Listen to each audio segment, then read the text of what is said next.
ka gold dog dyan? Ba't ka kumakaldag? Sorry.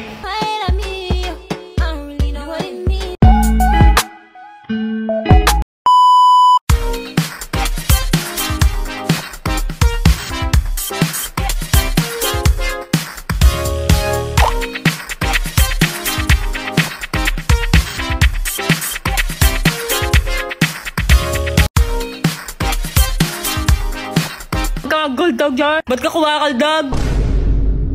Sorry. Ayun guys, kakagising ko lang. Kanina ko pa hinahanap si Bobby, tapos nandito lang pala kakatapos na magpakain ng pusa. Yung bagong kulungan ng pusa. Ayan si Bobby, naghihilamos. Ayan yung gamit niyang sabon guys. Ishin niya. Ayan. Mas maputi na siya sa akin guys. Medyo masama pakiramdam ko kasi kagabi nag-vlog kami. Yaya for a day. Ayun, nasinat na naman ako. Ayan, tapos na daw siya. Ayun na naman siya. Huwag ka mag-gold dog dyan. Ba't ka kumakaldag? Sorry.